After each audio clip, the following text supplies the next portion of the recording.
اس احسان فراموشی کو بادشاہ کی کو فراموش نہیں کر پایا اور اپنا اس نے بدلہ لے لیا اور چلا گیا. لیکن شیخ سعدی کہتے ہیں کہ باقی ساری عمر بادشاہ اسی حالت میں، اس تکلیف کی حالت میں زندہ رہا، جیا، اور اس کو موت بھی اسی تکلیف کی وجہ سے آئی. خاطر حضرات، یہ جو انسانوں کے اندر احسان فراموشی کا جذبہ ہے، یہ صرف بادشاہوں میں نہیں ہوتا، یہ آپ کی بہوؤں میں بھی ہوتا ہے، یہ آپ کے بیٹوں میں بھی ہوتا ہے، یہ آپ کی بیٹیوں میں بھی ہوتا ہے، بلکہ ملازموں میں بھی ہوتا ہے.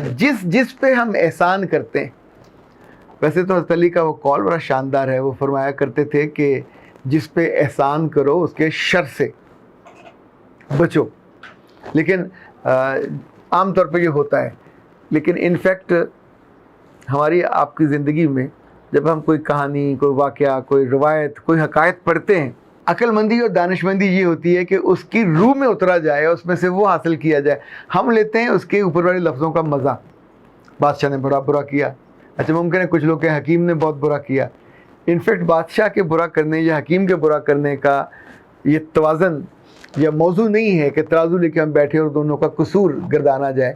اس میں سے اگر کچھ لرن کیا جا سکتا ہے تو وہ یہ کہ آپ کی زندگی میں آپ پر کوئی احسان کرے تو آپ اس احسان کا کتنی دیر تک یاد رکھتے ہیں. زندگی میں جو لوگ محسن خوش ہوتے ہیں اسے بدتر آدمی کوئی نہیں ہے. جو لوگ احسان دیکھیں، کسی کو آپ نے کام کرنے کا موقع دیا، کسی کو آپ نے سکھایا، کسی نے آپ کو اپنے ساتھ بٹھایا، کسی کو اپنے ادارے کا حصہ بنایا، کسی کو آپ نے پڑھایا، کسی کو لکھایا، کسی کو کان سے پکڑ کے، ہاتھ سے پکڑ کے، زمین سے اٹھا کے آسمان پہ پہنچایا، تو یہ اس پہ جو احسان ہوا، انفیکٹ اس کا بدلہ اس کو چکانا، اس کو یاد، اس کو رکھنا ہے. پچھلے دنوں میں ایک کلائنٹ میرے پاس آئے تو انہوں نے بتایا کہ ان کا بیٹا پڑھتا ہے ٹرسٹ اسکول میں. تو میں نے ان سے کہا کہ آپ جانتے ہو ٹرسٹ اسکول کس نے بنایا؟ تو انہوں نے کہا نہیں. پھر میں نے انہیں بتایا کہ پنجاب کے سابق آئی جی تھے چودھری سردار، اور ایک ان کے محسن کے بیٹے تھے طاہر سلطان. اتفاق سے جس گھر میں 4 لوگوں نے مل کے اس پہ پہلا برین سٹارمنگ کی، ارشاد عارف صاحب جو 92 کے چیف ایڈیٹر ہیں وہ تھے. اتفاق سے میں بھی ان میں شامل تھا. پھر 5ویں جب یہ میٹنگ مکمل ہو چکی تو اس وقت کے ڈی پی آئی کالجز مختار چوہدری صاحب تشریف لائے. تو وہاں پہلی دفعہ مجھے پتہ چلا کہ چودھری سردار جو پنجاب پولیس کے آئی جی رہے تھے، انہوں نے صرف ایک احسان کا بدلہ اتارنے کے لیے اتنا بڑا کام کیا. یعنی ہی واز سو پور کہ ہی واز انیبل ٹو، کسی جگہ داخلہ بھی نہیں لے سکتے تھے. تو ایک محسن نے ان کا داخلہ کرایا، ان کو پڑھایا، کالج تک پہنچایا، یونیورسٹی تک پہنچایا. انہوں نے پھر گریجویشن لاہور کالج سے کی، گوڑا گلی میں پڑھے، اور جب پولیس میں آ گئے ایس پی بنے، ایس ایس پی بنے، یہ سب مراحل طے کیے. تو ان کے محسن نے انہیں کہا تھا کہ تمہیں کبھی بدلہ چکانے کا خیال آئے تو پھر اپنے جیسے لوگوں کے بچوں کو ایسا ہی بدلہ دینا. تو انہوں نے پھر یہی کیا کہ وہ لوگ جو ڈیزرونگ تھے، وہ لوگ جو افورڈ نہیں کر سکتے تھے، ان کے لیے ایک بہت بڑا اسکول بنایا، بہت عمدہ. ابھی لاہور میں اس کی کئی ساری برانچز ہیں اور ہزاروں بچے وہاں سے پڑھ کے فارغ ہوئے ہیں. ان سب کے اخلاق پہ، کردار پہ، پڑھائی پہ، لکھائی پہ. اچھا، ایک ورژن یہ ہوتا ہے، ایک ورژن وہ ہوتا ہے جو بادشاہوں کے ساتھ اور حکمہ کے ساتھ ہوتا ہے.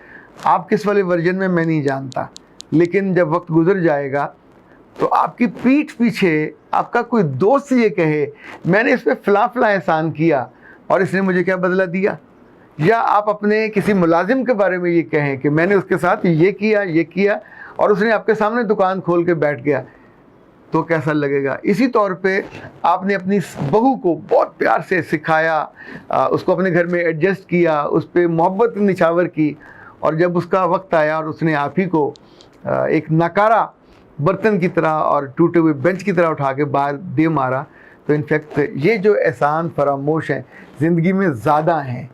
ان احسان فراموشوں کی وجہ سے زندگی میں خوبصورتی اور خوشی کم ہو جاتی ہے. ظاہر جس چیز کے ساتھ یہ پیش آتا واقعہ وہ کسی بھی لیول کا ہو، وہ چھوٹا چھوٹا تحفہ دینے پہ ہو، وہ کسی کی مدد کرنے پہ ہو، وہ کسی کو لون دینے پہ ہو، وہ کسی کے ساتھ آپ بڑی کوئی بزنس میں جاتے ہو وہاں وہ آپ کو چیٹ کر جائے، کسی کی موت کا حال ہو، جیل میں بند ہو، وہاں آپ اس کی مدد کر کے اس کو نکال لو، اور پھر جب وقت آئے بدلہ دینے کا یا آپ کو پہچاننے کا، ریکگنائز کرنے کا، شکریہ ادا کرنے کا، اور وہ رخ پھیر لے تو پھر یہ یاد رکھیے گا قدرت تو قدرت ہے، مکافات عمل یہی ہے کہ پھر کوئی نہ کوئی حکیم آ کے بادشاہ کے موروں کو دوبارہ ہلا دیتا ہے، اس کو وہ دھونی دیتا ہے کہ اس کو پھر چھینکیں رکنے میں نہیں آتی، اور اس وقت بہت سارے سالوں کے بعد پھر آپ کو احساس ہو کہ میں نے احسان فراموشی کی تھی اور مجھے نہیں کرنی چاہیے تھی، تو پھر وقت گزر جاتا ہے۔ اس لیے بہتر یہ ہے کہ طرز عمل وہ اختیار کیا جائے کہ لوگ آپ کی زندگی میں بھی یاد رکھیں